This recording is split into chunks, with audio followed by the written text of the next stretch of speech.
Yo, what's up? What's up? My name is Trey Little. Thanks for tuning into this video. This video is going to be a deep video that I have to make that I feel like I want to respond to. So make sure you subscribe because I'm going to be responding to a lot of different things and sharing my perspective and talking about it and stuff like that. Yo, what's up? What's up? My name is Trey Little. Thanks for tuning into this video. All right, so look, here we go. Make sure you like this video so more people can see it. As I talk about it, it'll get more recommended. But I seen this all over the headlines of everyone talking about Hinnant and, you know, his tragic loss, right? So this is my response. I've seen a lot of people saying that the news isn't covering this and the media isn't covering this. So I wanted to make sure I talk about it as well to let people know that I do care. Like, I feel some kind of way about this, and I feel like it was wrong that he lost his life, and I wanted to respond to it because there is a lot of, I want to say a lot of tension around this, you know, around his loss.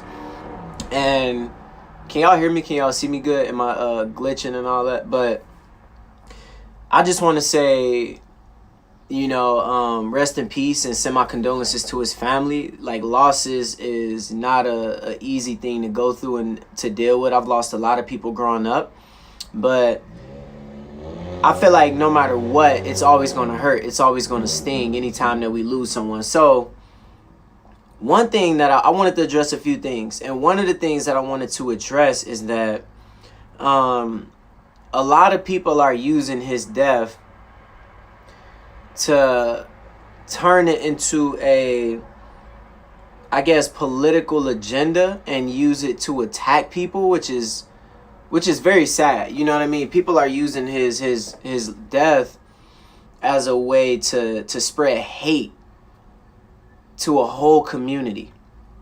And instead of, you know, trying to have a solution to this loss, people are trying to use this as a reason to continue to divide our country. And I don't think that's a smart thing to do. And it's not a smart thing because this is someone's child. Like, this is a kid who lost his life, right? So, you know, people are using this as a way to promote a political agenda. You know what I mean? So I feel like as long as we're doing this and we're saying, look, we found someone who got killed. Look, we found someone who lost their life. Look, we found someone who life was taken away by a black person. Look, black people are bad. Kill them all, throw them in jail. And I'm like, whoa. Because I'm a black person and I feel like this was a tragic loss. You know what I mean? Like, I don't think it's fair for me to be targeted as a hate person or someone who is an enemy or a target just because someone of color killed this young kid. You know, and I am a person who says my life matters, a black person. And yeah, Josiah, I'll have to mute you if you keep spamming the comments. But I'm someone who would say this was wrong, and I'm sure there are a lot of us in our community that will say this is wrong, and we are willing to make sure that no kid get their life taken. You know, there are kids who lost their life in Chicago as a result of, you know, gang violence and gun violence. I'm not for that. I'm not okay with that. You know, there are groups in Detroit called the New Era of Detroit who said they went to Chicago to put an end to the violence going on, to put an end of the violence going on in the black community, right? We're not okay with kids having their lives being taken away. I'm not okay with that. A lot of other people in the black community not okay with that. So that's the first thing that I want to address, right? We're sitting here blaming, you know, we're sitting here blaming the whole community for this thing when we want to say we want justice and have this dude arrested and put in jail. You know what I mean? So that's the first thing that I want to address. And like I said, we have to get to a point to where we rally around hate crimes, we rally against racism, and we stop trying to say, I see, you know, one person do this and then use it to further divide, because I don't even know if his family would even want that. You know what I mean? Like, I don't even know if his family would want further division. And another thing I don't want to talk about is this. Until we can sit here and say there is a problem in our country, let's have a solution, things are going to keep happening like this. I think the guy who took this kid's life was an idiot. You know, I look at his picture, he seems clueless, he seems dull, he seems careless, he seems reckless. I don't claim him. And I don't think that this guy should be labeled as some sort of Black Lives Matter representative. And I want to address that as well, because I've been called all types of stuff just because I promote that my life matters, right? There are people in the name of Black Lives Matter committing hate crimes and targeting white people, and I don't agree with that. I believe that we should defend ourselves, but I don't believe that innocent people should just be gunned down, because that's the issue. That's what I'm fighting against, innocent people being gunned down. And it don't even matter, like, as a black person, if anyone in our country is oppressed, and if anyone in our country experiences hate, then I'm going to step up and say something. You know what I mean? Like, if anybody in our country, and even around the world, I'm standing up for Yemen. I'm standing up for Lebanon. I'm standing up for, you know, anyone who feels like they're oppressed and they're having hate crimes committed towards them. My heart goes out to them. So, whenever we sit here and say, oh, we're going to blame everybody and attack large groups, I think anytime we generalize, that further pushes hate. So, what we need to start doing is saying, okay, this kid lost his life. Let's rally together to put an end to this senseless violence. Let's rally together to fight together to say that our country has a lot of tension. And I see so many people making videos. Where are black people at? Where's the media at? Well, I'm covering this. I'm not a big news channel, but I'm covering this. You know what I mean? And we're using this as a way to push hate, which means that these things are going to keep happening, and this hate is going to keep getting pushed because nobody wants to stand up and be a leader. People want to sit here and find a picture, find some statistic, find some video and say, look, I knew it. I knew that these people are enemy. I knew. It's like, no, let's talk about this case by case. Let's break it down. Let's come together and let's fight this together. Let's talk against.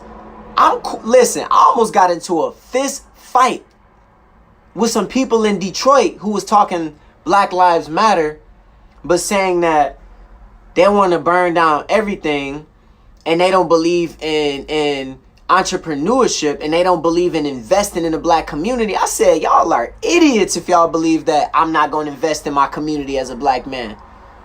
You believe in tearing junk down and running wild and being on some anarchist type, like, what? Hecky nah, bro, I ain't with that. So then they started trying to get in my face and I almost swung on one of them, period. And I ain't about y'all coming and destroying my community when y'all not trying to invest in it. So all I'm saying is that people still categorize me as someone who's a terrorist, someone who's about hate, when they don't understand that I care about the economy. I care about businesses. I care about protecting our children. I care about ending hate crimes. I care about people not abusing kids sexually. Like, I care about putting all of these people in jail who are threats to our society and community.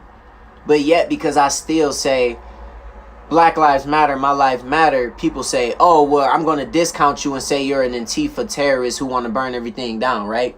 So all I'm saying is that RIP Cannon, but we have to realize that let's all rally around this. And the dude did go to jail. I'm glad he went to jail, right?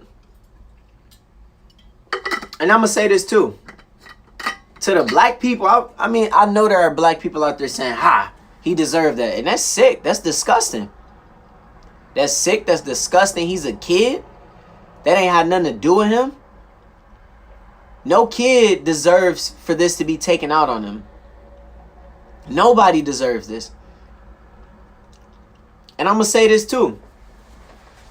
We love to sit there and justify why people were killed, why people had their life taken away. That sounds sick and terrible. We love to say, oh, look, yeah, we found a reason. George Floyd was high when he was panicking. He deserved to be choked out. Listen, that is, bro, I don't care how much he was having a panic attack. This dude deserved medical treatment. He deserved help. He should have been, in my opinion, I don't even want to watch the footage because I'm struggling watching people lose their life. I've witnessed a lot of stuff growing up, and I don't want to keep seeing trauma and putting that in my head. People saying, from what people tell me, it still doesn't sound like a reason that we should be happy someone lost their life. Why are we happy he lost his life because he was having a panic attack? Why are we happy that he was falling apart and screaming and scared? Why does that make us happy? How is that something we should be happy about? That's what I'm confused about. And at the same time, don't use George Floyd as a reason to go senselessly slaughter and stomp and kill and batter people in the street. That's not okay. If anything, we need to vote locally. We need to vote on a higher level, and we need to make sure our prosecutors, our judges, not even just the presidents yet, the prosecutors, the judges, the people who make decisions locally have our best interest in mind economically, and when it comes to people who are getting arrested and how we are treating our criminals. We need to make sure people are treated with dignity, and we need to make sure people are treated humanely no matter what, as well as build the economy. And then we vote for our presidents, and we need to make sure that we holding our leaders accountable. You know what I mean? So yeah, I want to see a black woman in office. I want to see a woman in office in general. But that doesn't mean I'm going to turn a blind eye if they do something out of line. But we have to make sure we stand up for what's wrong. We should not justify somebody. There are cases where people go on rampages and start slaughtering and all this. And I don't even know if I really believe in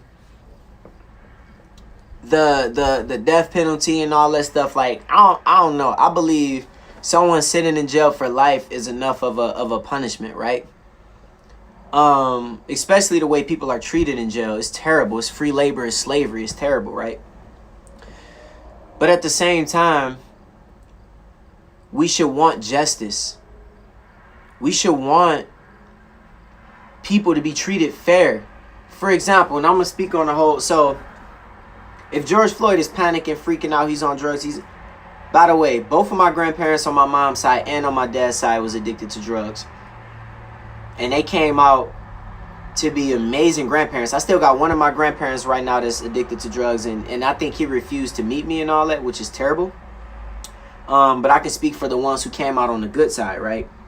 They're amazing, like amazing grandparents, and they're in my life to this day, right? I believe if George Floyd was high and panicking, get the dude some mental help, some medical help. If he needed to be apprehended and cuffed and grabbed up and manhandled until he was put down in cuffs and put in the car after he was already handcuffed and there was multiple officers, arrest him, send him to jail, let him chill out overnight and get him some help. But all of this justifying these killings and using it to hate and kill back is terrible, and we got to stop this. And that's all I want to say about that, y'all. Let me know if y'all want me to talk more about this. The video is going kind of long and I don't want it to go too long, but yo, we need to start providing solutions. We need to come together and say, there are issues in these communities. There are issues in our country. Let's fix it.